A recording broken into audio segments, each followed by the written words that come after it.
is forming an alliance with a transalpine sovereign for the liberation of Italy. The Lombards, too, sent to Charles with counter-negotiations. This the Pope knew, and wrote to Charles that in Italy the Lombards were treating him with contempt, and were saying, "Let him come, this Charles, with his army of Franks. If he can, let him rescue you out of our hands." And then Gregory laments and pleads with Charles thus: "O unspeakable grief, that such sons, so insulted, should make no effort to defend their Holy Mother, the Church. Not that St. Peter is unable to protect his successors and to exact vengeance upon their oppressors, but the apostle is putting the faith of his followers to trial. Believe not the Lombard kings, that their only object is to punish their refractory subjects, the Dukes of Spoleto and Benevento, whose only crime is that they will not join in the invasion and plunder of the Roman See. Send, O my Christian son, some faithful officer, who may report to you truly the condition of affairs here, who may behold with his own eyes the persecutions we are enduring, the humiliation of the Church, the desolation of our property, the sorrow of the pilgrims who frequent our shrine. Close not your ears against our supplication, lest St. Peter close against you the gates of heaven. I conjure you by the living and the true God, and by the keys of St. Peter, not to prefer the alliance of the Lombards to the love of the great apostle, but hasten to our succor, that we may say with the prophet, the Lord has heard us in the day of tribulation, the God of Jacob has protected us." The ambassadors and the letters of the Pope were received by Charles with decent reverence, but the greatness of his occupations and the shortness of his life prevented his interference in the affairs of Italy, except by friendly and ineffectual mediation. But affairs soon took such a turn in France that the long-cherished desire of the papacy was rewarded with abundant fruition. Charles Martel was simply duke or mayor of the palace under the sluggard kings of France. He died October 21, 741. Gregory III died November 27 of the same year and was succeeded by Zacharias, November 30, 741, to March 14, 752. No immediate help coming from France, Zacharias made overtures to the Lombards, and a treaty of peace for 20 years was concluded between the King of Lombardy and the Dukedom of Rome. Charles Martel left two sons, Carloman and Pepin. Carloman, being the elder, was his successor in office, but he had been in place but a little while before he resigned it to his brother and became a monk, A.D. 747.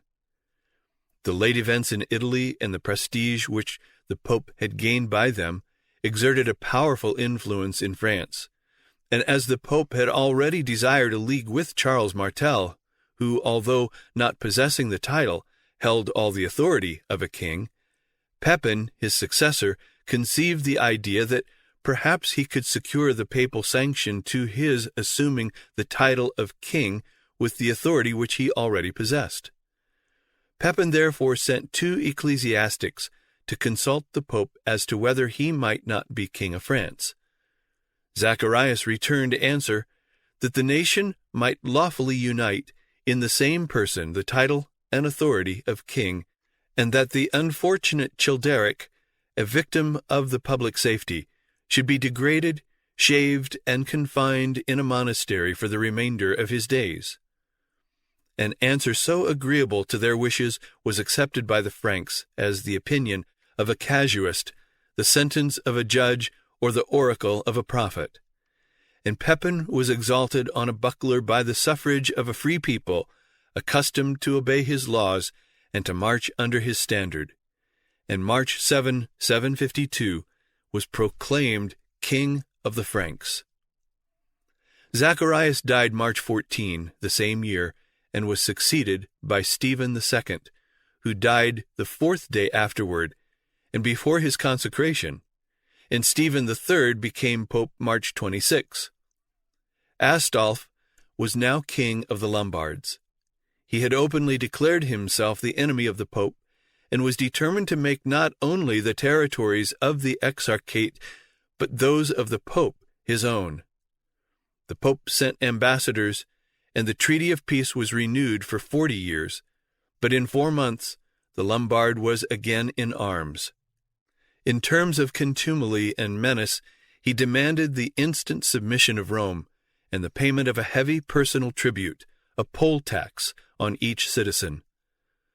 The Pope again sent ambassadors, but they were treated with contempt, and Astolph invaded the territory of the Exarchate and laid siege to the capital, Ravenna. Eutychius, at this time Exarch, defended the place for some time with great resolution and intrepidity, but finding his men quite tired out, as the garrison was but small, by the repeated attacks of the enemy, and despairing of relief, he abandoned it at last, and returned, carrying with him what men and effects he could, by sea to Constantinople. Astolphus, become thus master of the metropolis of the Exarchate, reduced almost without opposition the other cities and all the Pentapolis, which he added to his kingdom, and raised by that addition the power of the Lombards to the highest pitch it had yet attained to since the time they first entered Italy. Thus ended the Exarchate of Ravenna, and with the Exarchate the splendor of that ancient city, which had been ever since the time of Valentinian the seat of the emperors of the West, as it was afterward of the Gothic kings, and upon their expulsion of the exarchs, who residing there, had for the space of 187 years maintained the power and authority of the emperors in the West. Astolph, having thus supplanted the exarch, claimed as his successor the territories of the Pope, even to Rome itself. The Eastern emperor sent an ambassador by way of Rome, with whom the Pope sent his brother to Astolph to ask him to send a representative to Constantinople to arrange terms between the Lombards and the Eastern Empire. Astolph sent them away with fair words, but seeing the Pope intriguing with the emperor, he sent a messenger to the Pope and the Romans demanding that they recognize his authority. They positively refused. Astolph with his army approached Rome to enforce his demand. The Pope appealed to heaven by tying a copy of the treaty, violated by Astolph, to the Holy Cross. Astolph pressed the siege. The Pope's case was desperate again. He wrote to Pepin, but got no answer. In his distress he wrote even to Constantinople, but much less from there was there an answer. Then he determined to go personally to Pepin and ask his help. There was present at the court of the Pope an ambassador from the court of France, under whose protection Stephen placed himself, and traveled openly through the dominions of Astolph. November 15, 752, he entered the French dominions. He was met on the frontier by one of the clergy and a nobleman, with orders to conduct him to the court of the king. 100 miles from the palace he was met by Prince Charles, afterward the mighty Charlemagne, with other nobles who escorted him on his way. 3 miles from the palace, the king himself, with his wife and family, and an array of nobles, met Stephen. As the Pope approached, the king dismounted from his horse and prostrated himself on the ground before him. He then walked by the side of the Pope's palfrey. The Pope and the ecclesiastics broke out at once into hymns of thanksgiving, and so, chanting as they went, reached the royal residence. Stephen lost no time in adverting to the object of his visit.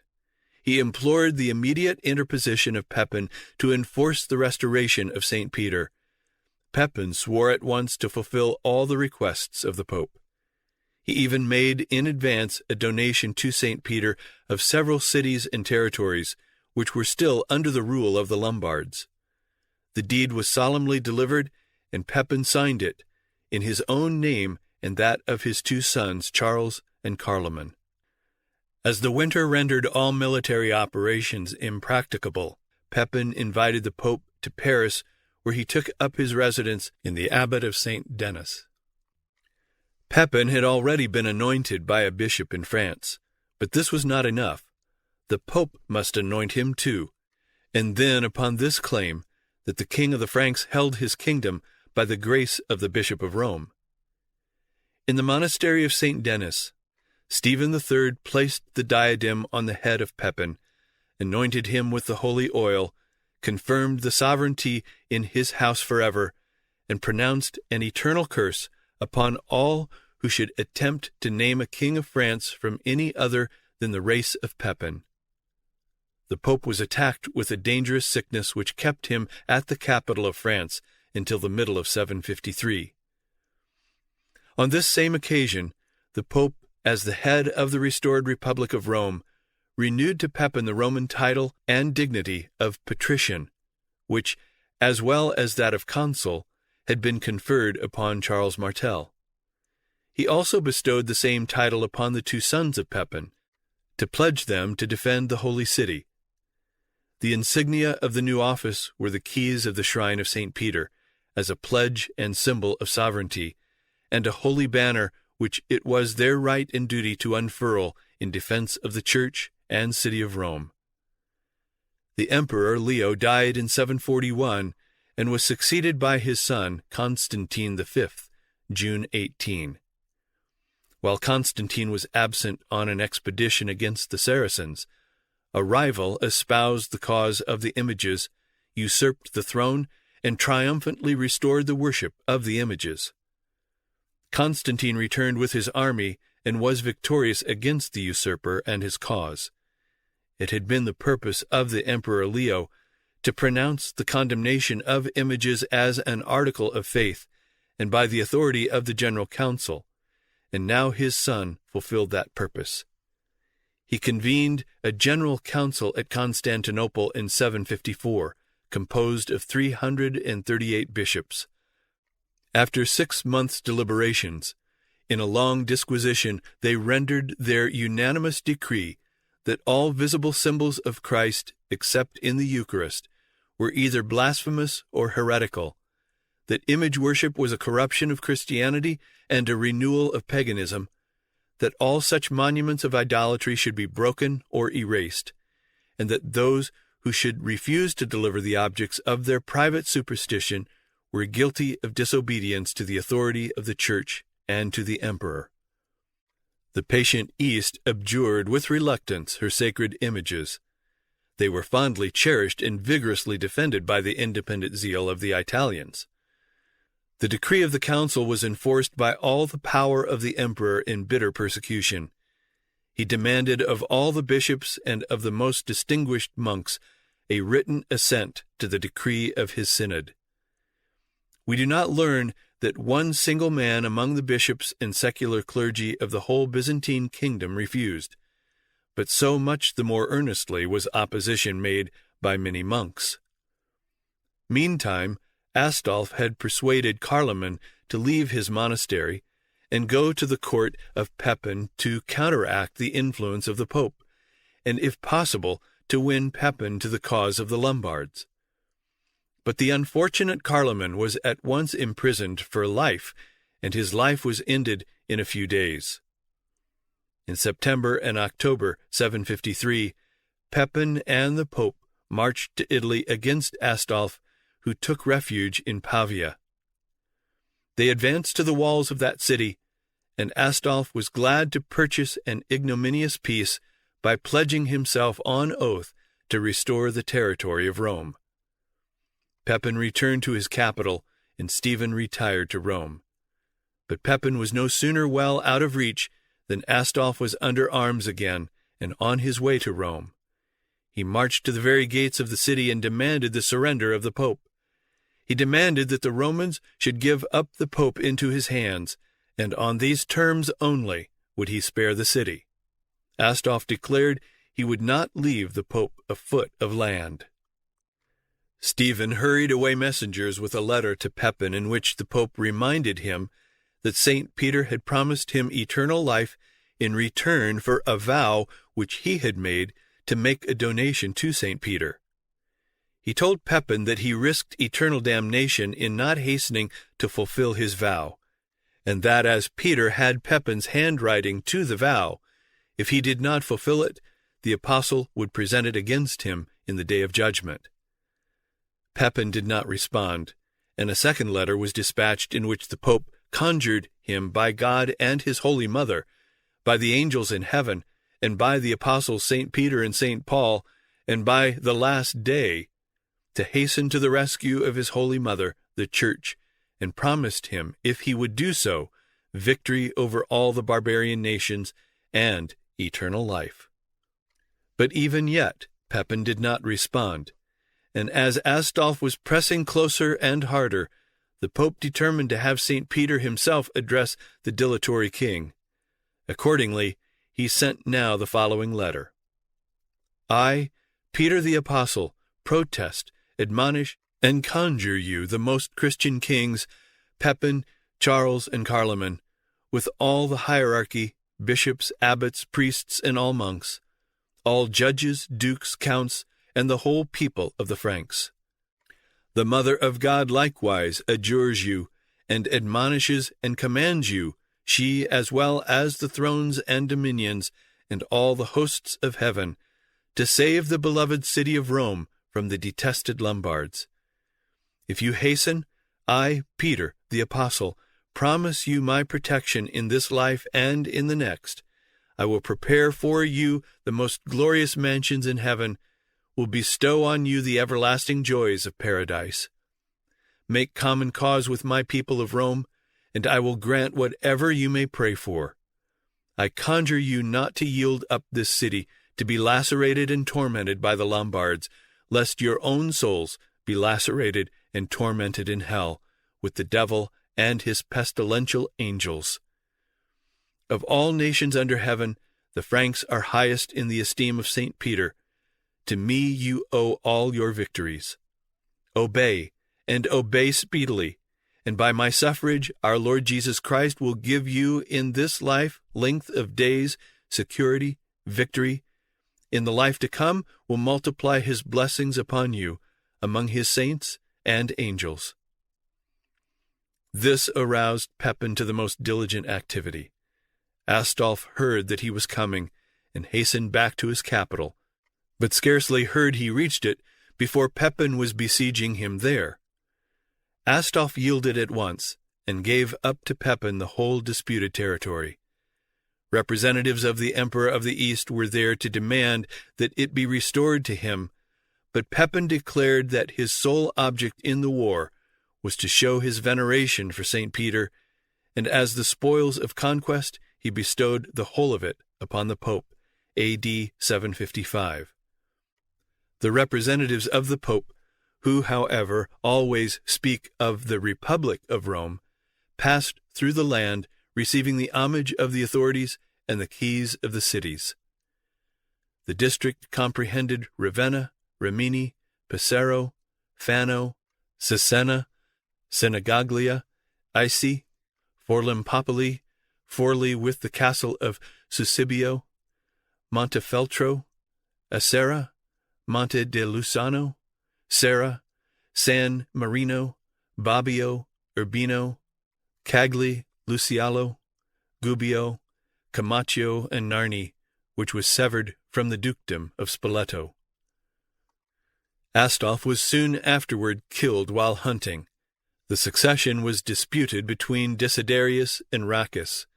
Desiderius secured the throne by courting the influence of the Pope, and in return the Pope compelled him to agree to surrender to the papacy 5 cities and the whole duchy of Ferrara besides. The agreement was afterward fulfilled, and these territories were added to the kingdom of the Pope. Stephen III died April 26, 757, and was succeeded by his brother Paul, May 29, 757, to June 28, 767, who glorified Pepin as a new Moses who had freed Israel from the bondage of Egypt.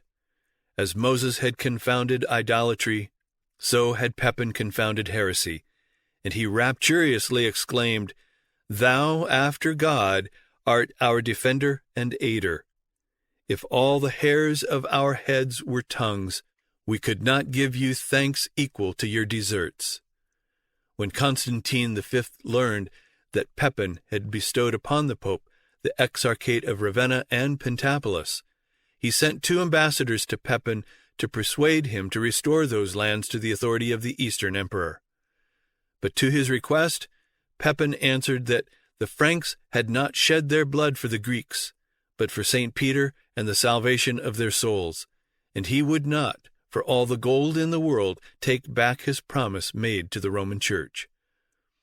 Paul I took every pains to work in opposition to the Byzantines, and in one of the letters which Pope Paul now addressed to Pepin, he assured him that it was the affair of the images that was the principal cause of the great anger of the Greeks against Rome.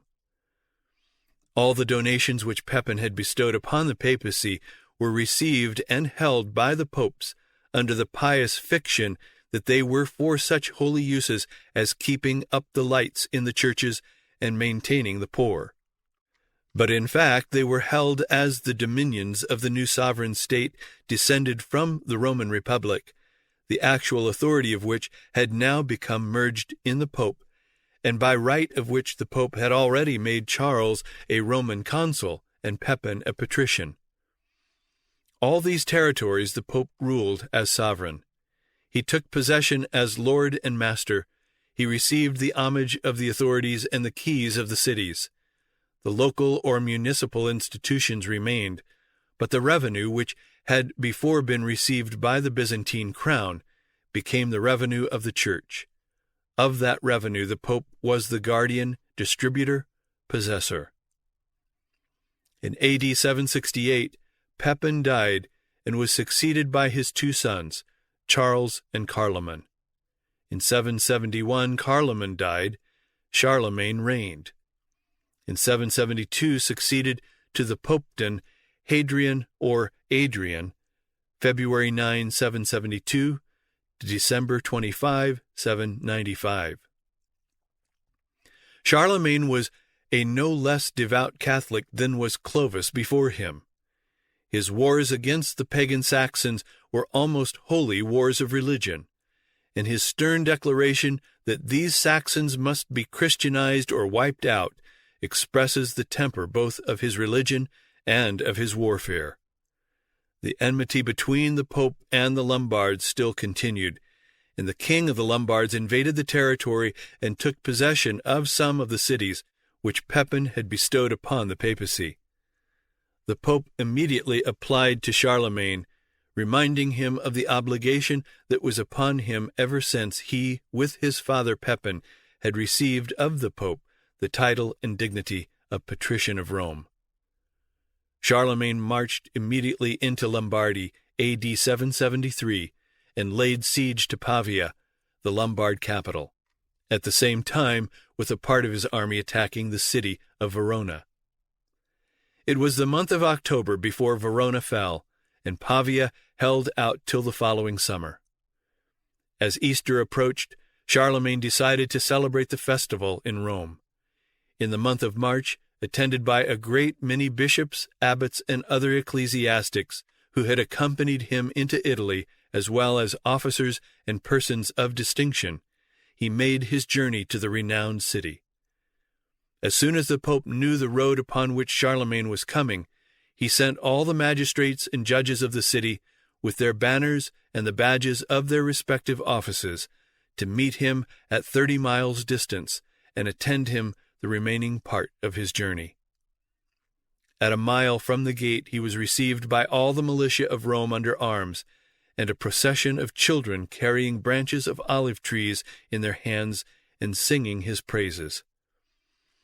After them appeared at some distance the crosses that were carried according to custom before the exarchs and the Roman patricians in their public entries. As soon as he saw the crosses, Charlemagne alighted from his horse with all his retinue, and, attended by his own nobility and the Roman, went on foot amidst the loud acclamations of the people crowding from all parts to see him the rest of the way to the Vatican. As for the Pope, he, with the whole body of the clergy, had repaired to the Church of the Vatican early in the morning to await there the arrival of the king and conduct him in person to the tomb of St. Peter. Charlemagne, being arrived at the foot of the steps leading up to the church, kneeled down and kissed the first step, and thus continued kneeling down and kissing each step as he ascended. At the entry of the church he was received by the pontiff in all the gorgeous attire of his pontifical ornaments. They embraced each other with great tenderness, and the king holding the pope's right hand with his left, they thus entered the church, the people and clergy singing aloud the words of the gospel, "Blessed is he that cometh in the name of the Lord." The pope conducted the king straight to the confession, that is, to the supposed tomb of St. Peter, and there prostrating themselves both on the ground, they returned thanks to the Prince of the Apostles for the great advantage the king had by his intercession already obtained over his enemies and the enemies of the Church. The third day after Easter, the Pope and the king had a conference in the Vatican, when Hadrian, coming to the main point, put the king in mind of the promise which King Pepin, his father, and he himself had made at Circe to his holy predecessor, Pope Stephen, extolled the generosity of his predecessors and his own to the Apostolic See, the merit they had thereby acquired, and the reward that was on that account reserved for them in heaven, and earnestly entreated him, as he tendered his happiness in this world and the other, to confirm his former promise or donation, to cause all the places mentioned therein to be delivered up without further delay to St. Peter, and to secure forever the possession of them to that apostle and his church.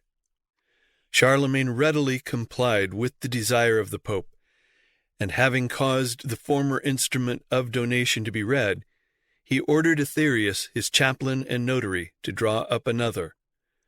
This new instrument he signed himself, and requiring all the bishops, abbots, and other great men who had attended him to Rome to sign it, with his own hand he laid it thus signed, kissing it with great respect and devotion on the body of St. Peter. This document has been so utterly lost that it is impossible to know just what was included in the donation. It was more to the interest of the papacy that it should be lost than that it should be preserved. If it were preserved, the claims of the papacy could be confined to its specified limits, while if it were utterly lost, they could, under it, claim at least everything within the bounds of all Italy. And this has actually been done. It is said to have comprehended the whole of Italy, the Exarchate of Ravenna, from Istria to the frontiers of Naples, including the island of Corsica.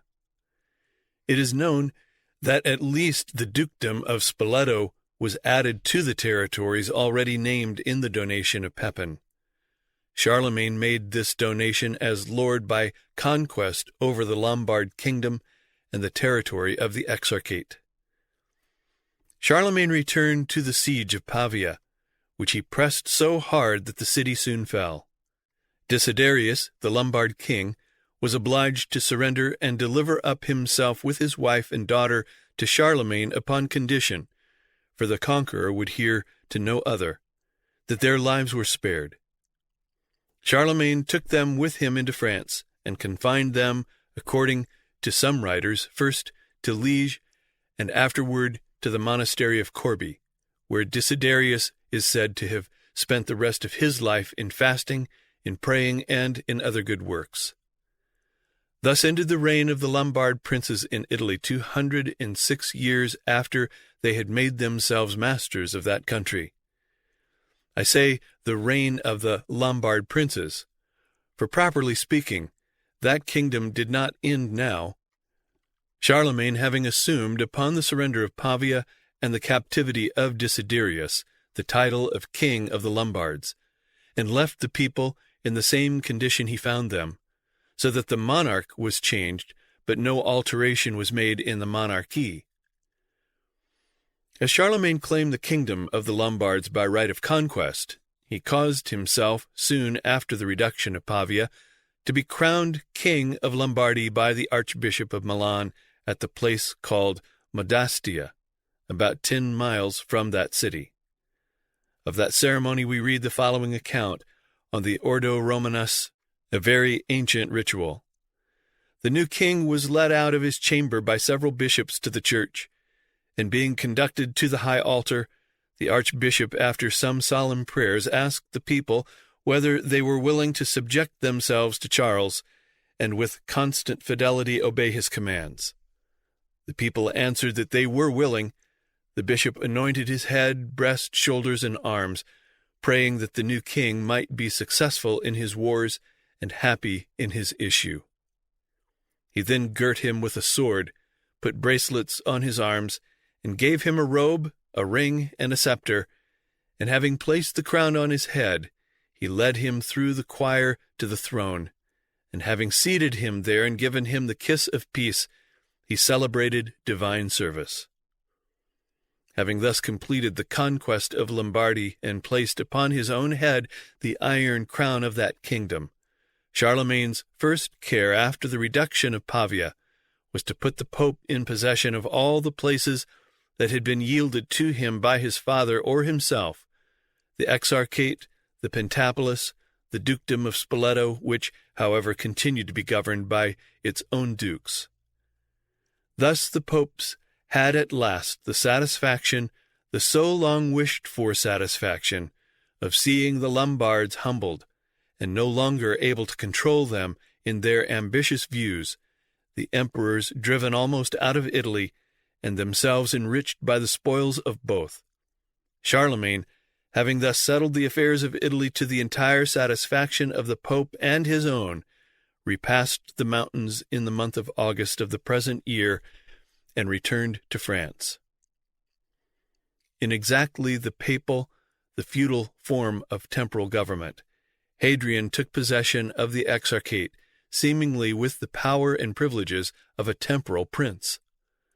Throughout the Exarchate of Ravenna, he had his men who were judged by magistrates of his appointment, owed him fealty, and could not leave the land without his special permission.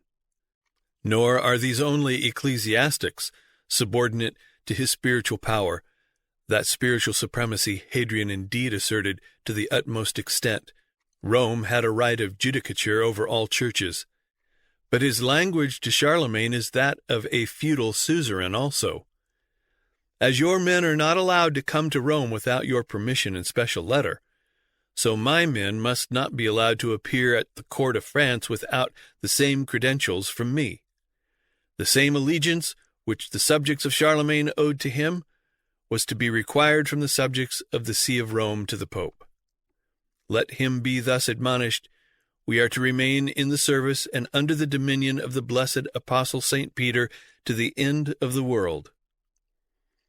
The administration of justice was in the Pope's name, and not only the ecclesiastical dues and the rents of estates forming part of the patrimony of St. Peter, the civil revenue likewise came into his treasury. Hadrian bestows on Charlemagne as a gift the marbles and mosaics of the imperial palace in Ravenna, that palace apparently his own undisputed property. Such was the allegiance claimed over the Exarchate and the whole territory included in the donation of Pepin and Charlemagne, with all which the ever-watchful Pope was continually adding, parts of the old Sabine territory, of Campania, and of Capua, to the immediate jurisdiction of the papacy. Throughout these territories, the old Roman institutions remained under the Pope as patrician. The patrician seemed tantamount to imperial authority. The city of Rome alone maintained, with the form, somewhat of the independence of a republic. Hadrian, with the power, assumed the magnificence of a great potentate. His expenditure in Rome, more especially, as became his character on the religious buildings, was profuse. Rome, with the increase of the papal revenues, began to resume more of her ancient splendor. In 776, Charlemagne was obliged by a Lombard revolt to go again to Italy. His motions were, however, so prompt and vigorous that it was not necessary for him to remain there long. In 780, again because of a Lombard revolt, and also because the Archbishop of Ravenna had laid claim to the exarchate in opposition to the Pope, he was obliged to go again to Italy.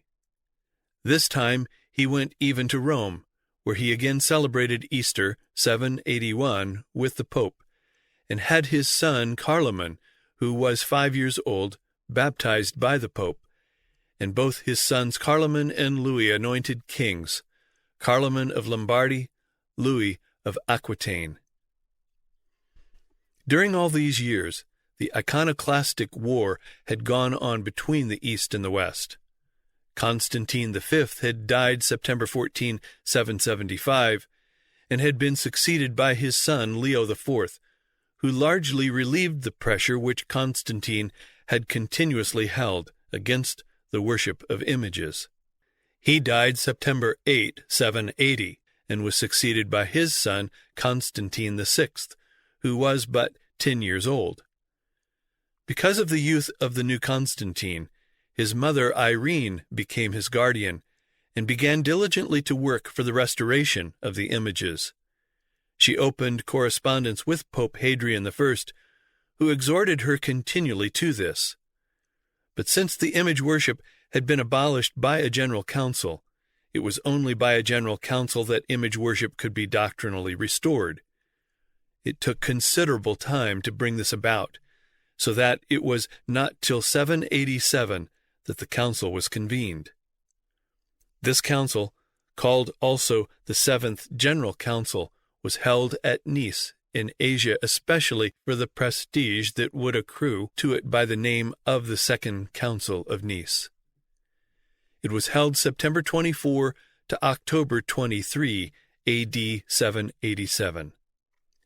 The iconoclasts appeared not as judges, but as criminals or penitents.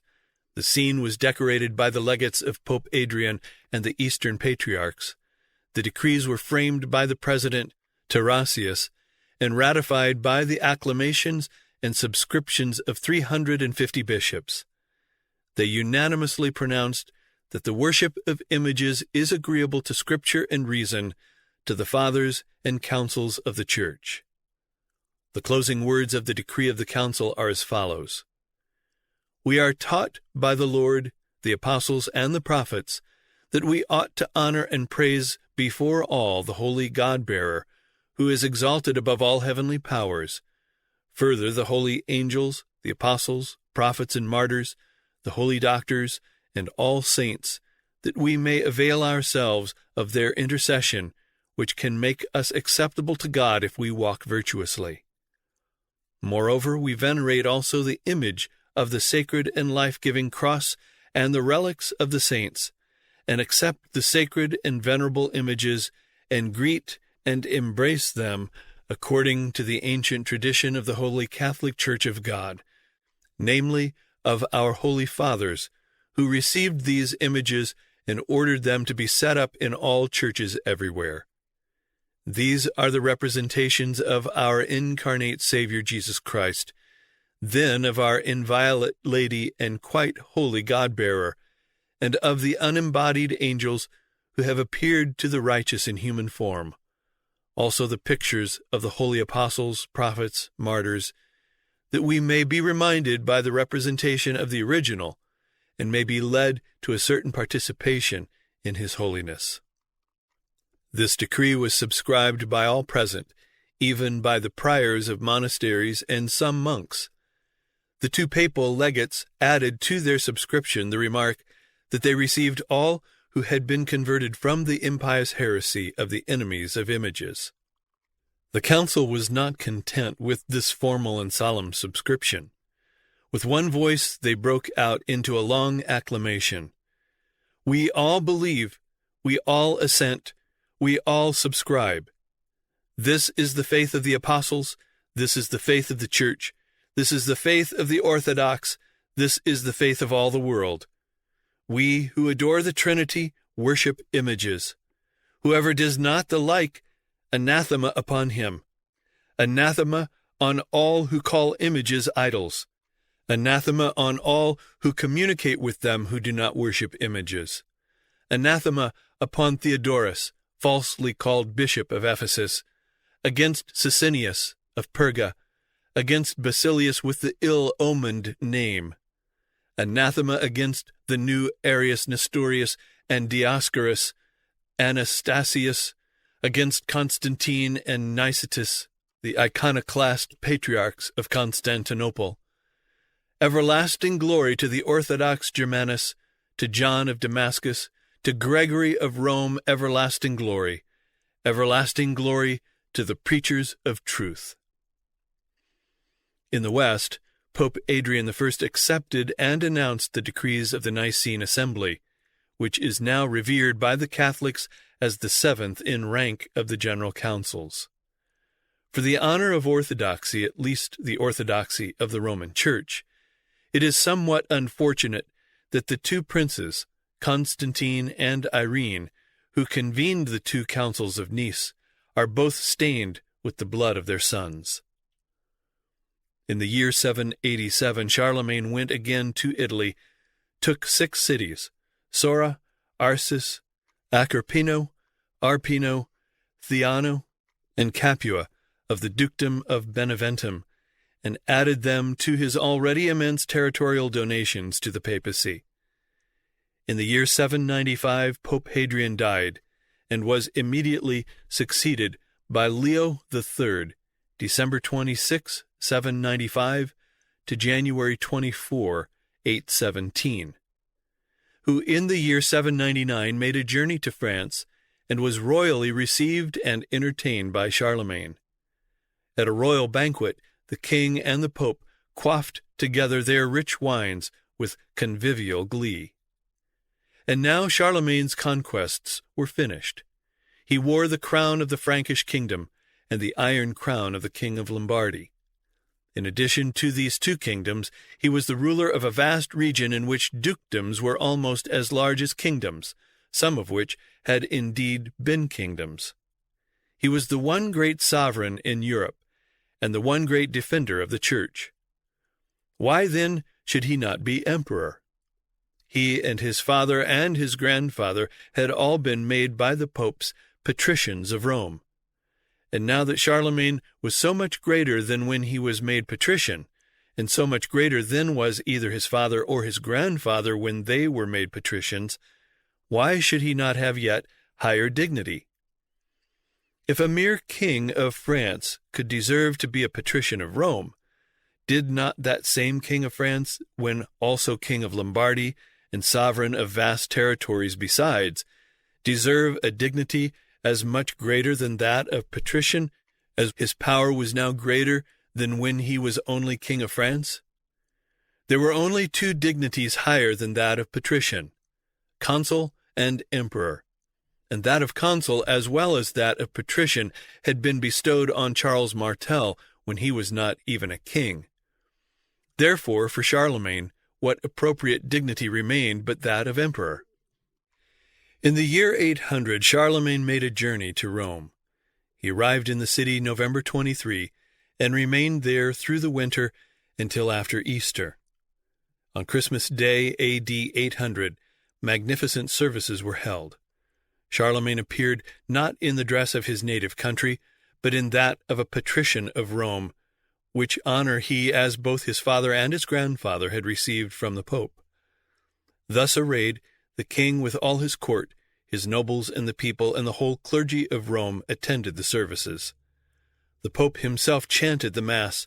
The full assembly were wrapped in profound devotion. At the close, the Pope rose, advanced toward Charles with a splendid crown in his hands, placed it upon his brow, and proclaimed him Caesar Augustus. The dome of the great church resounded with the acclamations of the people.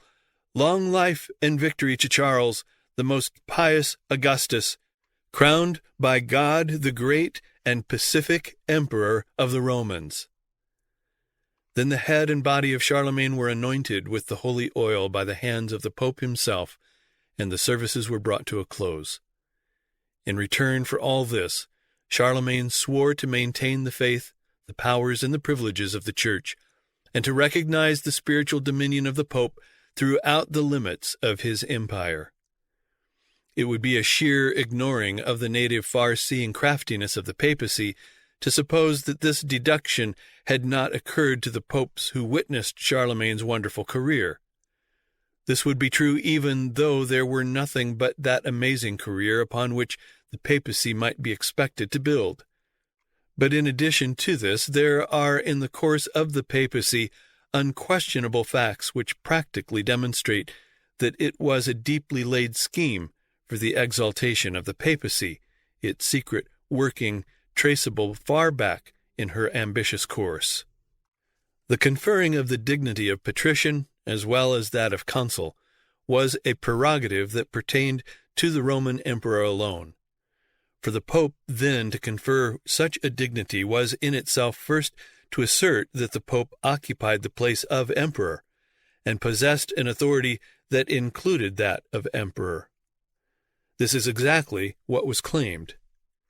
We have seen that even while the Roman Empire yet remained, Pope Leo the Great, 440 to 461, declared that the former Rome was but the promise of the latter Rome, that the glories of the former were to be reproduced in Catholic Rome, that Romulus and Remus were but the precursors of Peter and Paul, and the successors of Romulus therefore the precursors of the successors of Peter, and that as the former Rome had ruled the world, so the latter by the see of the holy blessed Peter as head of the world would dominate the earth. This conception was never lost by the papacy, and when the Roman Empire had in itself perished, and only the papacy survived the ruin and firmly held place and power in Rome, the capital, how much stronger and with the more certitude would that conception be held and asserted. This conception was also intentionally and systematically developed. The Scriptures were industriously studied and ingeniously perverted to maintain it. By a perverse application of the Levitical system of the Old Testament, the authority and eternity of the Roman priesthood was established, and by perverse deductions from the New Testament, the authority and eternity of Rome herself was established. First, taking the ground that she was the only true continuation of original Rome, upon that the papacy took the ground that wherever the New Testament cited or referred to the authority of original Rome, she was meant, because she was the true and the only true continuation of original Rome. Accordingly, where the New Testament enjoins submission to the powers that be, or obedience to governors, it means the papacy, because the only power and the only governors that then were Roman. And since even Christ had recognized the authority of Pilate, who was but the representative of Rome, who should dare to disregard the authority of the papacy, the true continuation of that authority to which even the Lord from heaven had submitted? Every passage was seized on where submission to the powers that be is enjoined. Every instance cited where obedience had actually been rendered to imperial officials, special emphasis being laid on the sanction which Christ himself had given to Roman dominion by pacifying the world through Augustus, by being born at the time of the taxing, by paying tribute to Caesar, by saying to Pilate, "Thou couldst have no power at all against me except it were given thee from above." The power that was usurped by the popes upon these perversions of Scripture was finally confirmed by a specific and absolute forgery. This most stupendous of all the medieval forgeries consisted of the imperial edict of donation, or the donation of Constantine. Itself a portentous falsehood, it is the most unimpeachable evidence of the thoughts and beliefs of the priesthood which framed it. It tells how Constantine the Great, cured of his leprosy by the prayers of Sylvester, resolved on the 4th day after his baptism to forsake the ancient seat for a new capital on the Bosphorus, lest the continuance of the secular government should cramp the freedom of the spiritual, and how he bestowed therewith upon the Pope and his successors the sovereignty over Italy and the countries of the West. But this was not all, although this is what historians, in admiration of its splendid audacity, have chiefly dwelt upon. The edict proceeds to grant to the Roman pontiff and his clergy a series of dignities and privileges, all of them enjoyed by the emperor and his senate, all of them showing the same desire to make the pontifical a copy of the imperial office. The pope is to inhabit the Lateran palace, to wear the diadem, the collar, the purple cloak, to carry the scepter, and to be attended by a body of chamberlains. Similarly, his clergy are to ride on white horses and receive the honors and immunities of the Senate and patricians. The notion which prevails throughout, that the chief of the religious society must be in every point conformed to his prototype, the chief of the civil, is the key to all the thoughts and acts of the Roman clergy, not less plainly seen in the details of papal ceremonial than in the gigantic scheme of papal legislation. The document tells how that Constantine found Sylvester in one of the monasteries on Mount Siract, and having mounted him on a mule, he took hold of his bridle rein, and walking all the way, the emperor conducted Sylvester to Rome and placed him on the papal throne, and then, as to the imperial gift, says, "We attribute to the see of Peter all the dignity, all the glory, all the authority of the imperial power. Furthermore, we give to Sylvester and to his successors our palace of the Lateran, which is incontestably the finest palace on earth. We give him our crown, our mitre, our diadem, and all our imperial vestments. We transfer to him the imperial dignity. We bestow on the Holy Pontiff in free gift the city of Rome and all the western cities of Italy. To cede precedence to him, we divest ourselves of our authority over all these provinces, and we withdraw from Rome, transferring the seat of our empire to Byzantium, inasmuch as it is not proper that an earthly emperor should preserve the least authority where God hath established the head of his religion." This forgery was committed in these very times of the intrigues of the popes with Pepin and Charlemagne against the Lombards and the authority of the Eastern Empire, as represented in the West in the Exarchate of Ravenna. It was first produced as a standard of appeal in 776, and in the dense ignorance in which the papacy had whelmed Europe, it was easy to maintain it. And this is the great secret of the marvelous success of the popes in securing to the papacy the immense donations of the Italian and Lombard cities and territories by Pepin and Charlemagne. And with such inveterate views of her own possession of the imperial dignity and prerogatives, to do with as she would, to bestow upon whom she pleased, it is easy enough to understand that she would anxiously watch the conquering career of Charlemagne, or of any other who might appear, and would carefully cultivate his friendship, ready to make use of him at the opportune moment, to flatter his ambition and exalt her own dignity and power by exercising the prerogative of creating emperors. Just at this time also there occurred another circumstance which perfectly opened the way for the papacy to take this mighty step. The Eastern Empire had fallen absolutely to a woman. It was held to be utterly illegitimate for a woman to reign as empress. Before this, women had exercised the imperial authority, yet it was always concealed under the name of a husband or a minor son. But in 797, Irene, the mother of Constantine VI and widow of the Emperor Leo IV, who from 780 to 790 had reigned as regent, deposed her son and had his eyes put out with such barbarity that in a few days afterward he died. Upon his death, Irene was proclaimed empress, and thus, what had never before happened, did the empire fall to the distaff. And into the breach caused by the usurpation of Irene, 797 to 802, Pope Leo III pressed himself with the crowning of Charlemagne as emperor, and thus with the restoration of the Western Empire. When Odoacer with the Senate in 476 abolished the Western Empire, He did not abolish it as a separate power, but caused it to be reunited with or sunk into the Eastern. He sent the imperial insignia to the Eastern emperor with the statement that one emperor was sufficient, so that from that time there was, as there had been before Diocletian, a single undivided Roman Empire. And now, when by the usurpation of Irene there was no Eastern emperor and Charlemagne is crowned emperor, it was held to be the transference of the empire once more to its original and rightful place in the West.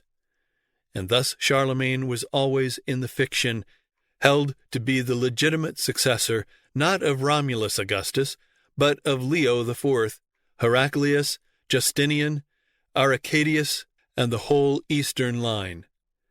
And hence it is that in all the annals of the time and of many succeeding centuries, the name of Constantine VI, the 67th in order from Augustus, is followed without a break by that of Charles, the 68th. Leo and Charlemagne professed that they were but legitimately filling up the place of the deposed Constantine VI, the people of the imperial city exercising their ancient right of choice, their bishop his right of consecration. Thus the assumption of the papacy and the crowning of Charlemagne emperor was not merely the assumption of power and prerogative to create an emperor in itself. It was nothing less than the enormous assumption of all the power and prerogative of the whole original Roman Empire, and the reestablishment of it in its own original capital, Rome. And though for the immediate occasion Charlemagne was the convenient means by which this enormous assumption was made to prevail, and though through later occasions Charlemagne's successors were the means by which that enormous assumption was maintained, yet these were indeed only the occasional means of the papacy's attaining to that supreme height of arrogance at which she would hold as entirely of herself all the power and prerogative of that enormous assumption, and arrayed with sword and crown and scepter, would shout aloud to the assembled multitude, "I am Caesar, I am emperor." The real nature of this new empire with the office of emperor can be seen from the fact that, in a great assembly held at Aachen A.D. 802, the lately crowned emperor revised the laws of all the races that obeyed him, endeavoring to harmonize and correct them, and issued a capitulary, singular in subject and in tone. All persons within his dominions, as well ecclesiastical as civil, who have already sworn allegiance to him as king, are thereby commanded to swear to him afresh as Caesar, and all who have never yet sworn, down to the age of 12, shall now take the same oath. At the same time it shall be publicly explained to all what is the force and meaning of this oath, and how much more it includes than a mere promise of fidelity to the monarch's person. Firstly, it binds those who swear it to live, each and every one of them, according to his strength and knowledge, in the holy service of God, since the Lord Emperor cannot extend over all his care and discipline. Secondly, it binds them neither by force nor fraud to seize or molest any of the goods or servants of the crown. Thirdly, to do no violence nor treason toward the Holy Church, or to widows or orphans or strangers, seeing that the Lord Emperor has been appointed after the Lord and his saints, the protector and defender of all such. Then in similar fashion, purity of life is prescribed to the monks. Homicide, the neglect of hospitality, and other offenses are denounced, the notions of sin and crime being intermingled and almost identified in a way to which no parallel can be found, unless it be in the Mosaic Code. The whole cycle of social and moral duty is deduced from the obligation of obedience to the visible autocratic head of the Christian state. In most of Charles's words and deeds, nor less distinctly in the writings of his adviser Alcuin, may be discerned the working of the same theocratic ideas. Among his intimate friends he chose to be called by the name of David, exercising in reality all the powers of the Jewish king, presiding over this kingdom of God upon earth rather as a second Constantine or Theodosius than in the spirit and traditions of the Julii or the Flavii. Among his measures there are two which in particular recall the first Christian emperor. As Constantine founds, so Charles erects, on a firmer basis, the connection of church and state.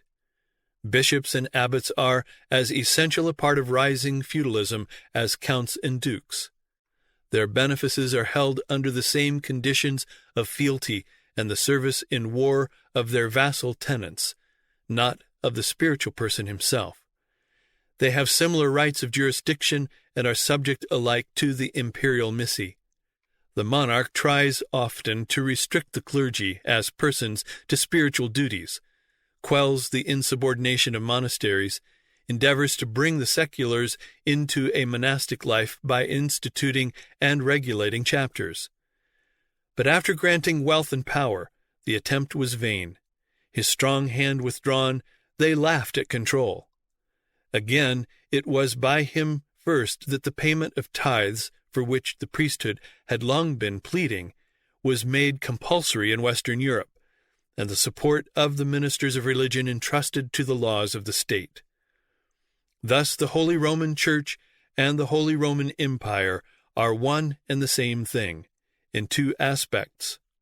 And Catholicism, the principle of the universal Christian society, is also Romanism.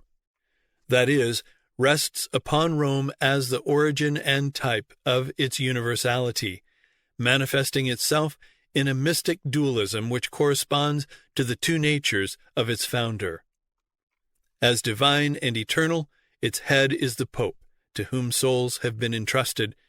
As human and temporal, the Emperor, commissioned to rule men's bodies and acts. In nature and compass, the government of these two potentates is the same, differing only in the sphere of its working, and it matters not whether we call the Pope a spiritual emperor or the emperor a secular pope. This is the one perfect and self-consistent scheme of the union of church and state. For taking the absolute coincidence of their limits to be self-evident, it assumes the infallibility of their joint government and devises as a corollary from that infallibility the duty of the civil magistrate to root out heresy and schism no less than to punish treason and rebellion. It is also the scheme which, granting the possibility of their harmonious action, places the two powers in that relation which gives each of them its maximum strength. But by a law to which it would be hard to find exceptions, in proportion as the state became more Christian, the Church, who to work out her purposes had assumed worldly forms, became by the contact worldlier, meaner, spiritually weaker. As to the relationship of the Emperor and the Pope, no better illustrations can be desired than those to be found in the office for the imperial coronation at Rome, too long to be transcribed here, but well worthy of an attentive study. The rites prescribed in it are rites of consecration to a religious office. The emperor, besides the sword, globe, and scepter of temporal power, receives a ring as the symbol of his faith, is ordained a subdeacon, assists the Pope in celebrating Mass, partakes as a clerical person of the communion in both kinds, is admitted a canon of St. Peter and St. John Lateran. The emperor swears to cherish and defend the Holy Roman Church and her bishop. Among the emperor's official titles there occur these: head of Christendom, defender and advocate of the Christian Church, temporal head of the faithful, protector of Palestine and of the Catholic faith.